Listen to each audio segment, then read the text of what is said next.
కేంద్రంలో తనకున్న అధికార బలంతో రాబోయే పార్లమెంట్ ఎన్నికల్లో తానే గెలుస్తానన్న ధీమాతో ఆంధ్రప్రదేశ్ రాజకీయాల్లో తనదే పైచేయి అన్నట్లు బీజేపీ వ్యవహరిస్తోంది. ముఖ్యంగా తెలుగుదేశం పార్టీ, జనసేన ప్రతిపక్షాలుగా ఉండగా అధికార పక్షంగా వైఎస్ఆర్ కాంగ్రెస్ పార్టీ ఆంధ్రప్రదేశ్లో ఉన్నాయి. అటు వైఎస్ఆర్ కాంగ్రెస్ పార్టీతోనూ ఇటు జనసేన తెలుగుదేశం పార్టీలతోనూ బీజేపీ తనదైన శైలిలో మిత్రత్వాన్ని కొనసాగిస్తోంది. అయితే రానున్న పార్లమెంట్ ఎన్నికల్లో ఇలా రెండు వైపులా మిత్రత్వాన్ని కొనసాగించడం భారతీయ జనతా పార్టీకి సాధ్యం కావడం లేదు. ఏది ఏమైనప్పటికీ ఈ రెండు కూటముల్లో ఎవరు గెలిచినా వారు తనకే మద్దతు ఇస్తారన్న భరోసా మాత్రం భారతీయ జనతా పార్టీలో ఉంది.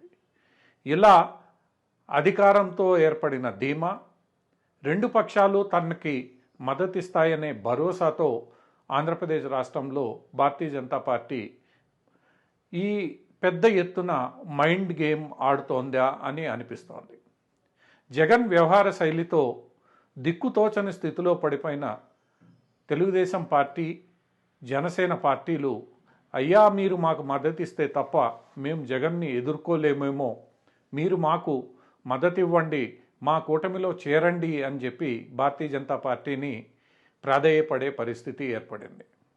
ఈ పరిస్థితిని అనుకూలంగా తీసుకున్న భారతీయ జనతా పార్టీ తాను అనుకున్న విధంగా దక్షిణాది రాష్ట్రాల నుండి తాను సాధించాలనుకున్న సీట్ల సంఖ్యను దృష్టిలో ఉంచుకొని ఆంధ్రప్రదేశ్ మరియు తెలంగాణల నుండి కనీసం 10 పార్లమెంటు స్థానాలను దక్కించుకోవాలన్న లక్ష్యంతో భారతీయ జనతా పార్టీ పనిచేస్తోందని మనకి ఊహాగానాలు వినిపిస్తున్నాయి.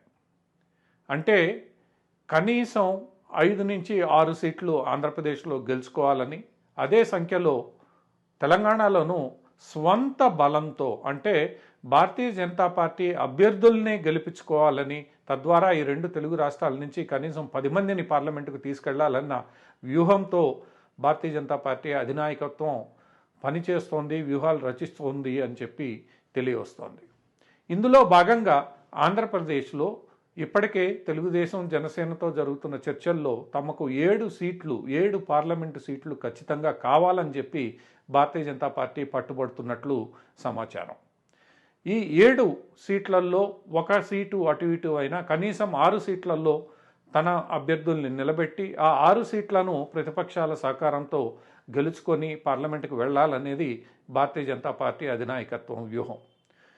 ఈ ఊహంలో భాగంగానే ఎంతో చతికిలబడిన తెలుగుదేశం పార్టీని, జనసేనని, ఎందుకంటే తెలుగుదేశం పార్టీ, జనసేన జగన్ వ్యవహార శైలి కారణంగా ఆంధ్రప్రదేశ్లో తాము బట్టకట్టామనే ధీమా లేకుండా ఎంతో బలహీనపడి అసలు జగన్ మమ్మల్ని కదలనివ్వడం లేదని, ప్రజాస్వామ్యాన్ని కూని చేస్తున్నారని, మరోమారు జగన్ గెలిస్తే తమకు పుట్టగతులే ఉండవన్న పరిస్థితుల్లో తప్పనిసరి కేంద్రంలో అధికారంలో ఉన్న భారతీయ జనతా పార్టీకి మద్దతు పలకాల్సి వస్తోంది. ఈ నేపథ్యంలో వీరిద్దరి బలహీనతలను ఆధారంగా చేసుకుని భారతీయ జనతా పార్టీ ఎట్టి పరిస్థితుల్లోనూ 6 సీట్లు, కనీసం 7 నుంచి 6 సీట్లు ఇక్కడ పోటీ చేయాలని, వాటిల్లో కనీసం 5 నుంచి 6 సీట్లు గెలుపొందాలన్న వ్యూహంతో ముందుకు నడుస్తున్నట్లు మనకు అనిపిస్తోంది.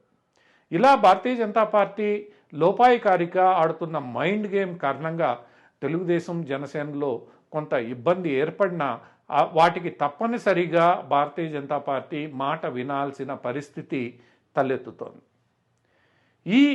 ఈ మొత్తం వ్యవహారంలో భారతీయ జనతా పార్టీ తనదే పైచేయి అన్నట్లు కనిపిస్తోంది. ఎందుకంటే తెలుగుదేశం, జనసేన ఒకవేళ వద్దనుకున్నా, వైఎస్ఆర్సీపీ ప్రతిపక్షాల ఓట్లు చీల్చడం ద్వారా లాభపడ్డా, ఎటు చూసినా కూడా ఎవరు గెలిచినా కూడా చివరకు వారు భారతీయ జనతా పార్టీతోనే నలవాలి. ఎందుకంటే కాంగ్రెస్ ఎట్టి పరిస్థితుల్లోనూ దేశంలో తిరిగి అధికారంలోకి వచ్చే పరిస్థితి లేదు.